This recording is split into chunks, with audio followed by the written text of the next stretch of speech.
Bonsoir, bonsoir à tous qui me rejoignez maintenant. Je vais vous présenter ce soir une masterclass de présentation de la formation de sexothérapeute humaniste et relationnel que je vous propose, à laquelle je vous propose de participer à partir de janvier 2025.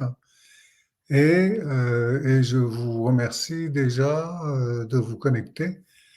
Et puis, dès qu'on sera un petit peu plus nombreux, je commencerai à vous présenter cette formation tout à fait différente, tout à fait exceptionnelle en matière de sexothérapie. Euh, Peut-être peut-être que certains d'entre vous qui êtes connectés en ligne en ce moment ne me connaissent pas encore ou pas très bien. Du coup, je vais faire les présentations. Voilà, je vais essayer d'être rapide, de pas m'étendre trop, mais en même temps, je pense que c'est important que vous sachiez un peu qui je suis. Je m'appelle Guillaume de Rouet-Bisson, je suis thérapeute psychocorporel biodynamique, superviseur, sexothérapeute et thérapeute de couple.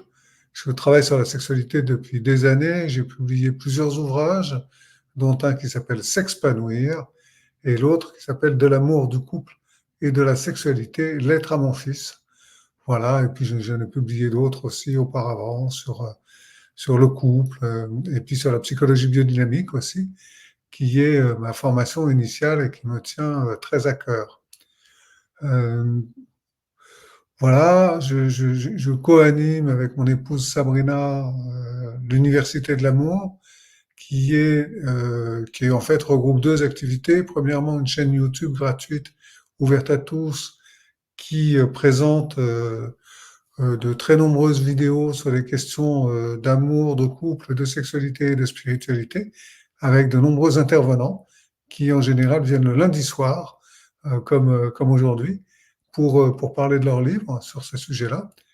Et ça, c'est la première activité. Et puis la deuxième activité, c'est qu'on anime des stages sur la sexualité qui s'appellent les stages S'expanouir et qui sont des stages qui sont destinés uniquement aux couples. Donc, pourquoi je vous parle de tout ça et pourquoi je me présente comme ça? C'est pour que vous soyez bien conscient que je ne suis pas un nouveau venu dans le domaine de la sexualité. C'est un sujet que je connais bien, que j'ai beaucoup étudié, qui m'anime depuis très longtemps, puisque je dis souvent que ça remonte probablement lorsque j'avais une dizaine d'années, c'est-à-dire maintenant il y a très longtemps. Euh, voilà. Donc ça, c'est pour vous dire un petit peu qui je suis, ce que je fais. Je suis vraiment, euh, je suis vraiment concerné et impliqué en permanence par le grand sujet pour moi qui est le sujet de l'amour et dans lequel, à mon avis, les questions de sexualité s'inscrivent. Je vais y revenir un petit peu plus tard dans cette masterclass. Alors, la formation de sexothérapeute que je propose, qui s'intitule Sexothérapie humaniste et relationnelle, me tient tout particulièrement à cœur.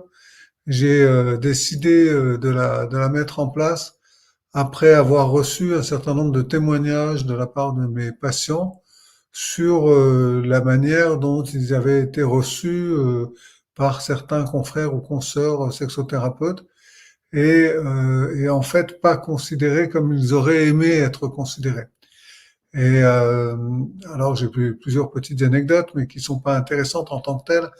Simplement, il me semble très important de bien comprendre que la question de la sexualité nous touche réellement au cœur, elle est au cœur de notre être, elle nous définit, elle constitue une grande partie de notre identité de personne dans le monde, et à partir de là, elle touche à notre intimité. Si Sabrina était là, elle vous dirait que intime, ça signifie au plus profond du plus profond, c'est-à-dire qu'on va vraiment très très profond quand on parle d'intimité. Et pourquoi je vous dis ça? Parce qu'en fait, on ne peut pas, à mon sens, traiter de sexualité avec une personne qui vient nous voir en position de vulnérabilité, euh, si on considère que la sexualité c'est juste un truc mécanique qui peut se réparer un peu comme si vous avez une grippe, vous allez voir le médecin et il vous donne le médicament qui convient et c'est fini, vous avez plus de grippe. Voilà, la sexualité ne fonctionne pas comme ça. Alors bien sûr, il y a une partie fonctionnelle dans la sexualité, évidemment, mais c'est en général pas pour ça qu'on va voir un sexothérapeute, ou alors la partie fonctionnelle est en fait un symptôme de quelque chose qui est plus dérangeant, qui est plus profond, qui est plus l'occasion d'une remise en question. Et l'autre chose qui me semble très importante et qui me motive, moi, dans cette décision, cette volonté de créer cette formation, c'est que la sexualité, eh bien, elle est relationnelle. Et oui, ça semble une lapalissade de dire ça, bien entendu, que la sexualité est relationnelle. Et pourtant aujourd'hui, quand on parle de sexualité, quand on lit des ouvrages sur la sexualité, quand on écoute des émissions de télé sur la sexualité ou que on regarde Instagram ou que sais-je, la sexualité, en règle générale, est présentée hors contexte. Elle est présentée comme si chacun avait été propriétaire, d'une certaine manière, de sa propre sexualité et que s'il y avait un travail d'amélioration à faire, ce travail serait purement individuel. Or, c'est évidemment une vue de l'esprit, puisque dans le plus grand nombre de cas, la sexualité implique deux personnes au moins, et que par conséquent, elle s'établit à l'intérieur d'une relation. Et de mon point de vue, on ne peut pas faire l'économie de la relation lorsqu'on va traiter de la sexualité. Bien entendu qu'il y a une part de la sexualité qui est individuelle, je ne vais pas dire le contraire, ce serait stupide, mais la plupart du temps, cette sexualité, elle s'exprime de façon relationnelle et par conséquent, elle impacte la relation et la relation l'impacte. Et bien souvent, je vais prendre un cas extrêmement simple et super connu qui sûrement ne vous surprendra pas.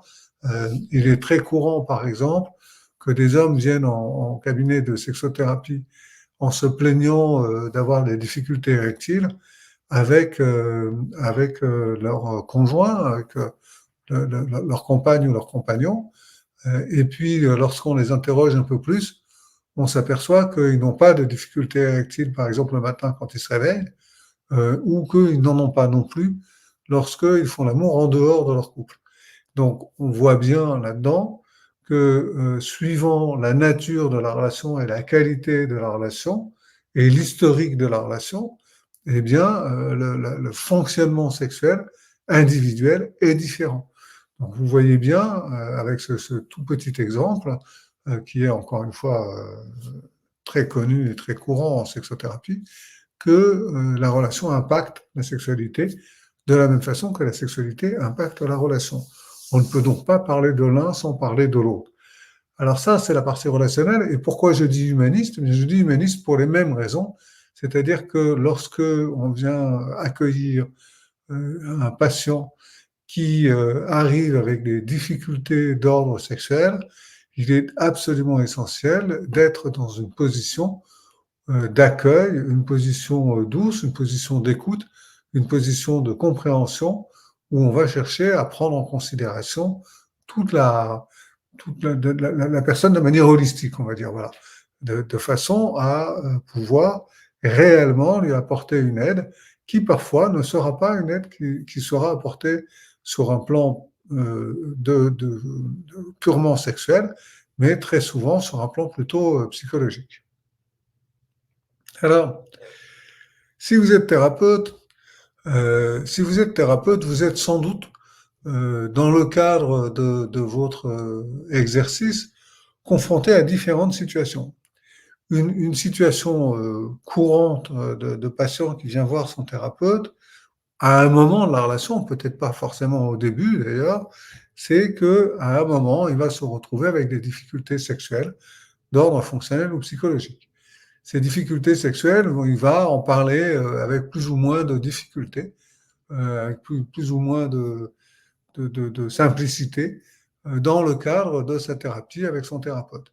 Souvent, pas toujours, mais enfin souvent, ça sera, ça sera pas à la première séance, mais plutôt à la troisième, à la quatrième, voire encore un peu plus tard, que le patient osera aborder les difficultés qui le taraudent en matière sexuelle, soit fonctionnelle, soit psychologique. Qu'est-ce que c'est qu'une difficulté sexuelle fonctionnelle? C'est, par exemple, je parlais de difficulté d'érection tout à l'heure, ça c'est fonctionnel, ou l'éjaculation précoce c'est fonctionnel, le vaginisme c'est fonctionnel, voilà. Tout ce qui est fonctionnel, c'est ce qui relève de la fonction sexuelle à proprement parler. Et bien souvent, et si vous êtes thérapeute, vous qui m'écoutez, vous serez sûrement d'accord avec moi, que bien souvent, lorsque un patient vient avec une difficulté sexuelle fonctionnelle, en fait, cette difficulté, c'est le symptôme c'est la part émergée de l'iceberg, si on veut, qui révèle en fait quelque chose d'autre derrière qu'il va falloir aller trouver. Il va falloir partir en quête de quel est le réel sujet, la réelle problématique de ce patient qui se manifeste par cette difficulté fonctionnelle. Puisque, comme je le disais tout à l'heure, la plupart du temps, les difficultés fonctionnelles sont relationnelles. Enfin, en tout cas, la sexualité relationnelle et les difficultés fonctionnelles s'inscrivent dans le cadre de cette sexualité relationnelle et par conséquent, elles ne sont pas, il ne s'agit pas de résoudre un problème comme on pourrait résoudre une fracture, par exemple, mais bien plutôt de trouver quel est le contexte, quelle est l'origine, quelle est l'histoire qui est derrière ce problème. D'ailleurs, comme le disait mon propre maître en sexothérapie, le premier devoir d'un sexothérapeute, c'est de vérifier que son patient a d'abord été voir un médecin, parce qu'il y a quand même malgré tout des difficultés fonctionnelles qui relèvent purement et simplement de la médecine, par exemple d'un déficit en testostérone ou ce genre de choses que le sexothérapeute ne peut pas résoudre. Bref, si vous êtes thérapeute, peut-être vous avez été confronté un jour ou plusieurs fois à un ou des patients, un patient, une patiente qui vient vous voir avec des difficultés sexuelles, fonctionnelles ou psychologiques. Ça, c'est un cas assez courant. Mais vous pouvez aussi être confronté à un patient ou une patiente qui vient vous voir avec des interrogations autour de l'identité ou, du genre. Alors là, c'est de la même façon, on entre dans un territoire très différent de ce qui est celui de la thérapie classique, puisque tout le monde ne sait pas forcément comment accueillir quelqu'un qui a des doutes ou des inquiétudes ou des interrogations au sujet de son identité sexuelle, d'une part, et peut-être dans certains cas également au sujet du genre auquel il se sent réellement appartenir et non du genre qu'il exprime. Et là, il y a aussi tout un pan de connaissances à avoir et il s'agit aussi d'ailleurs de comprendre que ces interrogations-là sont des interrogations qui s'inscrivent dans un sujet plus vaste qui est celui de l'identité. Qu'est-ce que c'est que mon identité, votre identité? Qu'est-ce qui nous définit? Qu'est-ce qui ne nous définit pas? C'est un sujet extrêmement vaste, extrêmement complexe, qui relève presque plus de la philosophie que de la psychologie, pardon. Mais c'est un sujet auquel il est important d'avoir réfléchi vraiment en profondeur si l'on veut être en mesure d'accueillir des personnes qui ont des interrogations sur leur identité. Un autre cas très courant, et je pense, je dirais de plus en plus courant, et qui auquel peut-être vous avez été confronté en tant que thérapeute, ce sont ces patients, souvent des hommes la plupart du temps, qui sont addicts à la pornographie. Qu'est-ce qu'on fait avec un patient comme ça? Qu'est-ce qu'on lui dit? De quoi est-ce qu'on lui parle?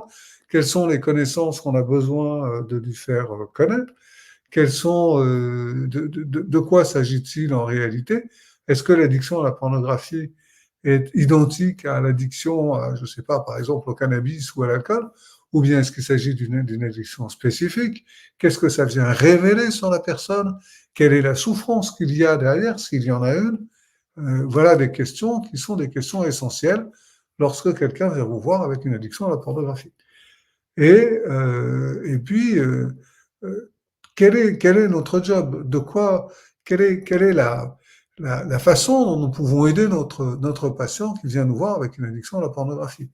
Est-ce qu'il faut le faire entrer dans un processus de, de déconditionnement, un peu inspiré, par exemple, de la lutte contre l'alcoolisme ou contre les drogues, ou bien est-ce que c'est peut-être pas réellement ça le sujet? Encore une fois, là, il y a un travail à faire qui demande des compétences et des connaissances spécifiques. Autre cas que probablement vous rencontrez en tant que thérapeute, ce sont les difficultés de couple liées à la sexualité. Moi, en tant que thérapeute de couple, je vois beaucoup, et puis parce que je suis quand même un peu spécialisé sur le sujet, je vois beaucoup de couples arriver avec des difficultés proprement sexuelles, qui sont évidemment en lien, comme je le disais tout à l'heure, avec des difficultés relationnelles, mais dans certains cas, il faut traiter d'abord la thématique sexuelle, et dans d'autres cas, il faut traiter d'abord la thématique relationnelle. C'est pas forcément évident de savoir comment faire de quoi il s'agit, là encore. Et ça aussi, c'est un travail spécifique. Et en même temps, c'est une difficulté réellement courante. Il y a aussi des difficultés sexuelles au sein des couples pour lesquelles les couples peuvent s'inquiéter énormément et qui, en fait, sont finalement assez mineurs ou pas forcément très, très graves. Il faut aussi pouvoir les repérer. Et puis, parfois, on a des cas qui sont particuliers, qui demandent beaucoup d'interrogations, qui demandent une élaboration particulière et qui sont difficiles à traiter. Donc là aussi, comment faire? Et enfin, bien entendu, je ne peux pas ne pas citer le fait que probablement, en tant que thérapeute, vous recevez sans doute des personnes qui ont vécu des violences sexuelles, soit directement dans leur histoire propre, soit transgénérationnelles. Et les violences sexuelles, c'est vraiment le fléau de l'époque. Et de très nombreux patients sont victimes de violences sexuelles. Parfois, ils s'en souviennent, parfois ils ne s'en souviennent pas, parfois ils ont conscience d'être en état de stress post-traumatique, parfois ils n'en ont pas conscience. Et là aussi, il y a un apprentissage particulier, une compréhension particulière à avoir pour le cas de ces patients. Et aussi une compréhension simple, c'est que les violences sexuelles ne relèvent pas de la sexualité. Et cela dit, elle relève bien malgré tout de la sexothérapie, puisque c'est la sexualité qui a été mise en jeu dans la violence. Mais les violences sexuelles sont avant tout des violences. Et d'ailleurs, elles ressemblent beaucoup dans leur traitement aux violences physiques. Mais donc, simplement pour dire que tous ces cas que je viens de citer sont des cas que probablement, en tant que thérapeute, vous avez vu, vous avez été amené à être confronté à des cas de cet ordre-là. Et alors, toute la question, c'est est-ce que vous avez été formé pour ça? Dans votre cas à vous précisément, je ne sais pas, mais ce que je peux dire, c'est que finalement, c'est assez rare. Parce que les écoles de thérapie, les écoles sérieuses de thérapie, celles qui font, qui ont un programme sur 4 ou 5 ans pour leurs apprentis thérapeutes, mais ont déjà énormément de contenu, d'informations à transmettre à leurs étudiants. Elles le font habituellement très bien. Enfin, il y a de très bonnes écoles de thérapeutes en France, mais il est rare qu'elles aillent dans des domaines spécialisés, ou alors ça fait l'objet de spécialisations ultérieures, mais c'est tout de même assez rare qu'une école de thérapie vous propose un cursus spécialisé en matière de sexualité ou en matière de violence sexuelle, ou en matière de pornographie, ou en matière d'identité sexuelle et d'identité de genre. Donc, ce sont vraiment des sujets très spécifiques et par conséquent, qu'est-ce que ça signifie? Ça signifie que quand on a reçu sa formation d'étudiant thérapeute, qu'on a bien fait son travail, enfin, qu'on a été bien formé par de bons enseignants, eh bien, à un moment donné, on est lâché dans la nature et tout à coup, on voit arriver des cas euh, pour lesquels on ne se sent pas forcément très armé. Alors, évidemment et heureusement, vous avez un superviseur ou une superviseuse qui peut vous aider, mais vous comprenez bien qu'il y a malgré tout un aspect qui peut manquer dans les compétences qu'on est censé avoir acquises au cours de notre formation. Heureusement, en règle générale, les thérapeutes adorent se former et prennent des formations complémentaires à celles de leur école initiale. C'est ce que j'ai fait, c'est ce qu'ont fait plein de mes confrères et plein de mes consoeurs. Et par conséquent, la plupart des thérapeutes sont conscients qu'ils ont besoin de compétences complémentaires et ils vont les chercher. Ce sont ces compétences complémentaires que je vous propose de vous transmettre dans le cadre de ma formation à sexothérapie humaniste et relationnelle. Alors, évidemment que lorsque vous êtes confronté à des cas comme ça, vous avez aussi votre expérience personnelle, votre expérience professionnelle et que vous avez sûrement aussi du bon sens et un désir profond d'aider votre prochain et que tout ça vous rend malgré tout apte à recevoir vos patients et à les accompagner sur des chemins difficiles. Il n'empêche que ça ne suffit pas forcément. Alors, je vous ai dit un peu pourquoi j'ai créé cette formation, je vous ai dit quels étaient, à quoi, à quel manque, à mon avis, elle tente de combler. Je voudrais maintenant vous décrire un petit peu plus en détail le contenu de la formation elle-même. Ce qu'il faut que vous sachiez d'abord, c'est que cette formation, elle est organisée autour de 4 axes majeurs. Ces 4 axes sont évidemment, comme je vous l'ai dit d'ailleurs déjà, un transfert de connaissances assez important sur tout un tas de thématiques. Vous savez qu'il y a 6 modules de formation, 6 modules de 4 jours, et donc à l'intérieur de chacun de ces modules, il y a une grosse partie transfert de connaissances. Ça, c'est essentiel parce qu'il y a des choses qu'on ne peut pas inventer et il y a des choses qu'on a besoin d'apprendre pour pouvoir les mettre en relation avec d'autres choses et qui vont donner du sens, qui vont nous permettre de comprendre ce qui se passe pour les patients et d'adopter l'attitude adaptée. Alors justement, l'attitude adaptée, c'est quoi? C'est ce que moi j'appelle posture du thérapeute. Ça, c'est le deuxième grand axe de la formation, où pour chaque module, il y a vraiment un travail de réaliser sur la posture du thérapeute. Et cette formation, elle n'est pas seulement théorique, elle est également pratique. Et c'est d'ailleurs la raison pour laquelle elle ne se déroule pas en visio, mais en présentiel. Et comme elle est pratique, eh bien, les étudiants thérapeutes vont être mis en situation systématiquement, au cours de chaque module, on va aller travailler la posture du thérapeute. En fonction de ce que vous savez maintenant, voilà, voilà un cas, voilà un patient, comment vous accueillez ça? Qu'est-ce que vous pouvez faire? Qu'est-ce que vous pouvez dire? Et puis, on va superviser immédiatement dans la foulée, de façon à réellement renforcer votre capacité de thérapeute et de sexothérapeute. Ça, c'est le deuxième grand axe de la formation. Troisième axe, je vais vous délivrer des outils.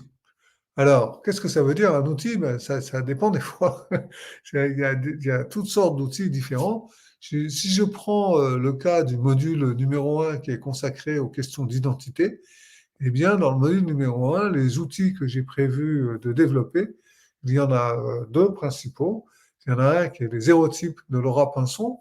Laura Pinson mène un travail absolument formidable autour de ce qu'elle a appelé, elle, les hérotypes, c'est-à-dire les archétypes de l'éros qui sont présents en chacun de nous. Et ces hérotypes nous permettent de comprendre assez facilement ce qui se passe au sein, par exemple, d'une relation de couple, lorsque l'un des partenaires a un hérotype particulier qui est plus activé que les autres, et que l'autre partenaire a un hérotype très différent, et que ces hérotypes se comprennent mal, par exemple. Donc c'est un outil magnifique. Le plus probable, c'est que Laura viendra faire une présentation de ces hérotypes au cours du module 1. Alors évidemment, ce n'est pas la formation de Laura, mais c'est un premier angle de vue qui sera très utile. Autre outil que j'ai l'intention de vous présenter au cours du module 1, ce sont les types caractériels reichiens, puisque Wilhelm Reich, qui est un grand penseur de la sexualité, a développé une typologie caractérielle, donc des différents caractères. On retrouve un peu le même principe que dans les hérotypes, c'est-à-dire une typologie de personnalité. Et Wilhelm Reich explique, enfin, on explique assez clairement que chacun de ces caractères a des différences par rapport aux autres et que ces différences portent également sur la sexualité. Donc on va aller voir ça aussi. Ce sont des outils qui sont ensuite très utiles pour comprendre, par exemple, à quel type appartient son patient, qu'est-ce qui l'amène à exprimer sa sexualité de telle ou telle manière, et comment on peut l'aider à faire évoluer ça. Donc ça, ce sont les outils. C'est mon troisième axe. Et puis, quatrième axe, je vais vous transmettre également des exercices psychocorporels. Alors, ces exercices psychocorporels, de quoi s'agit-il? Eh bien, ce sont des mises en situation dans lesquelles le corps des étudiants va être impliqué et en même temps, bien entendu, de manière tout à fait présentable. Enfin voilà, c'est une formation, c'est pas un stage dans lequel on se met tout nu ou on fait des choses les uns avec les autres, pas du tout. Mais il est important que vous puissiez ressentir dans l'intérieur ce qu'il se passe, par exemple, lorsqu'on libère la libido, lorsqu'on fait circuler la libido dans le corps, et ces outils-là, à quoi ils servent, et comment vous allez pouvoir, vous aussi, par la suite, les proposer à vos patients. Et pour pouvoir les proposer à vos patients, il faut que vous les ayez vécus vous-même. Et donc, il y aura comme ça dans chaque module, ou dans pratiquement chaque module, des exercices psychocorporels spécifiques que je vous présenterai, par exemple, avec essentiellement d'ailleurs cette direction qui sera la circulation de la libido.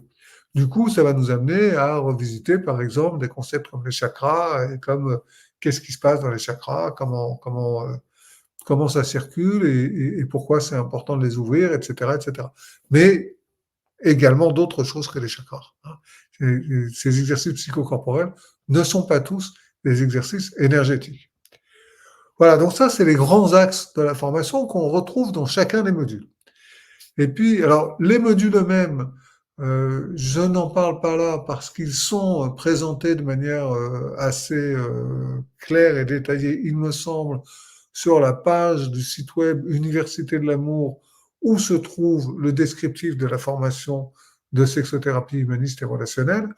Donc, vous pouvez facilement vous y référer et vous verrez que il y a 6 modules, il y en a 5 qui sont structurés comme je vous l'ai dit là, avec un transfert de connaissances, avec un travail sur la posture du thérapeute, avec des outils et avec des exercices psychocorporels. Et puis le 6e module de 4 jours, celui qui se tient en fin d'année 2025, je crois que c'est en novembre, si je ne me trompe pas, c'est un module de validation de la formation. Alors, pourquoi?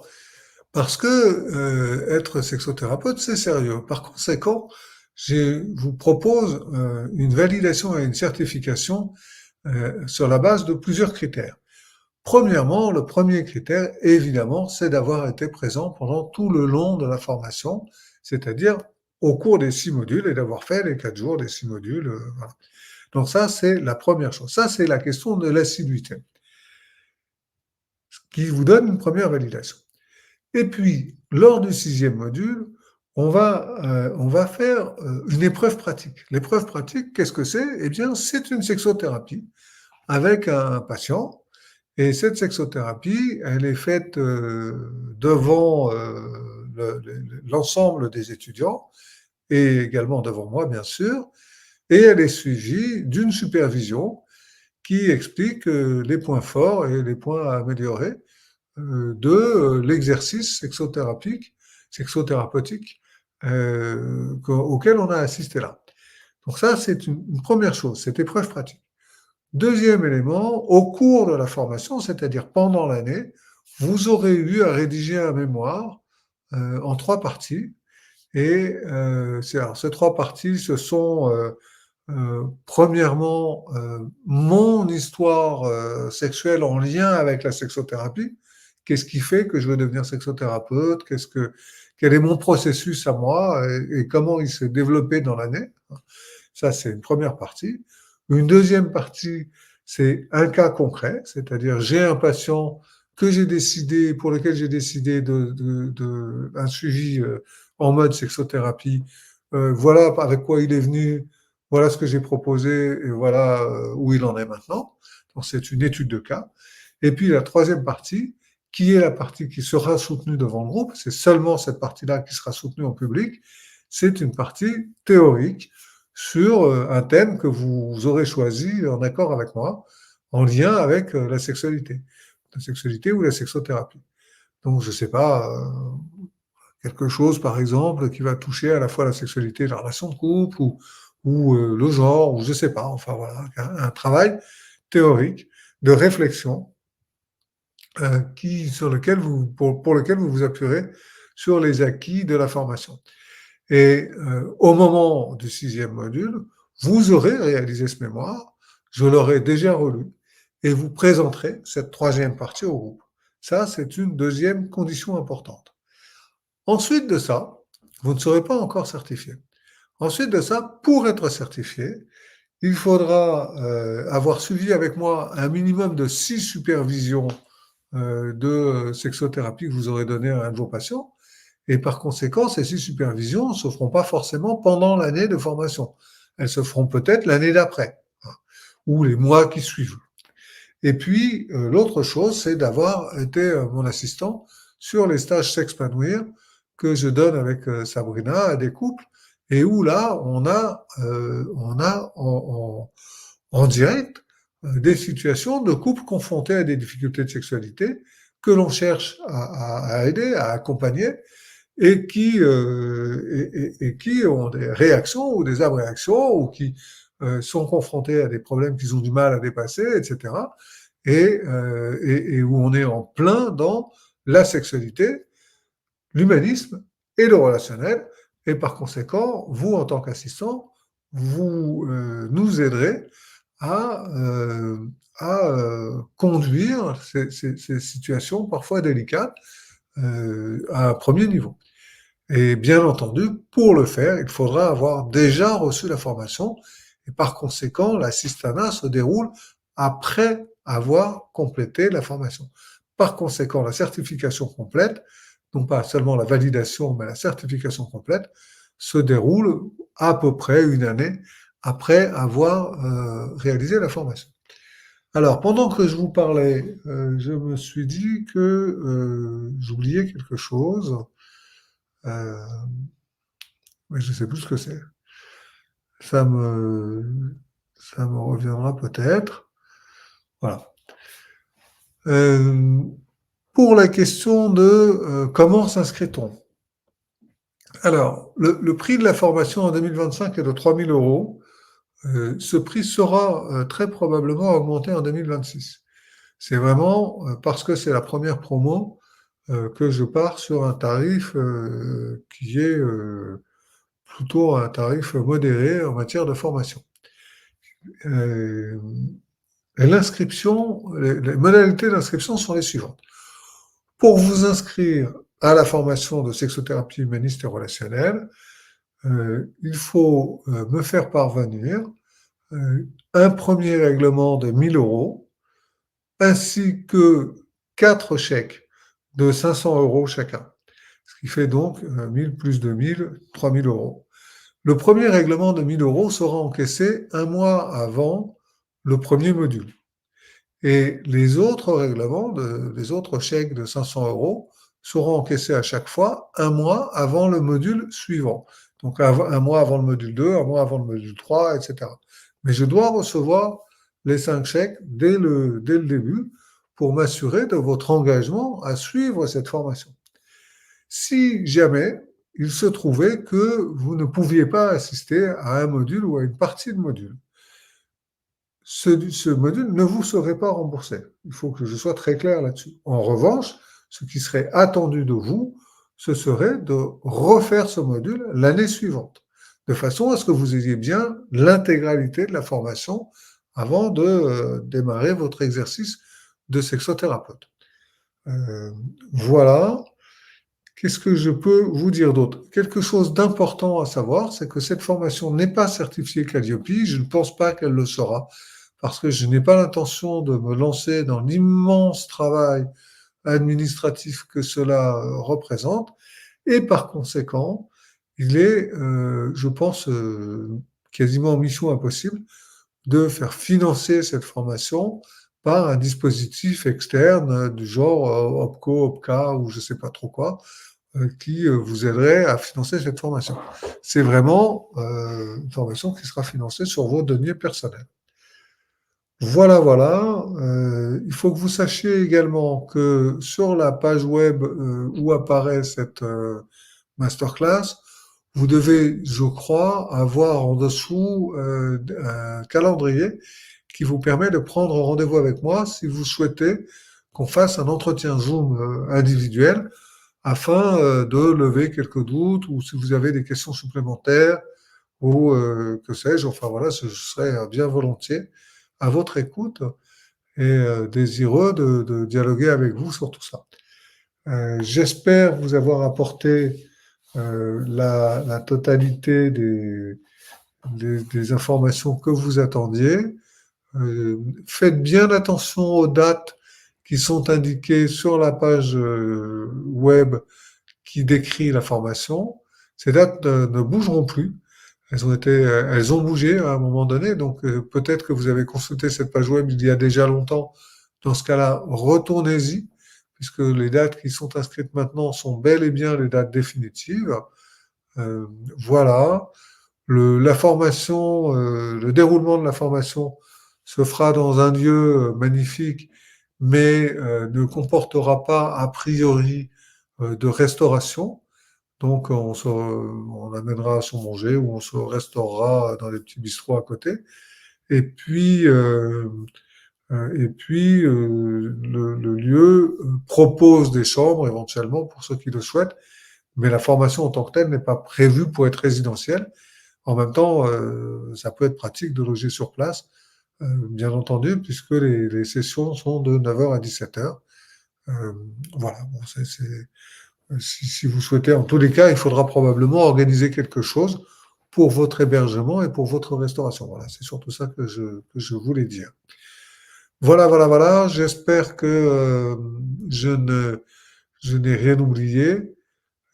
Si jamais c'était le cas, n'hésitez pas soit à m'écrire sur mon adresse email que vous devez connaître, j'imagine, qui est guillaume.debrebisson, en un seul mot, DEBREBI2SON, @gmail.com, ou bien à me demander une session Zoom d'une demi-heure pour qu'on puisse aborder ensemble les problèmes ou les points que j'aurais oublié de vous présenter ou sur lesquels vous aimeriez recevoir plus d'informations. J'espère que cette masterclass vous a plu. Voilà, ce premier contact vous satisfait et je vous dis à bientôt.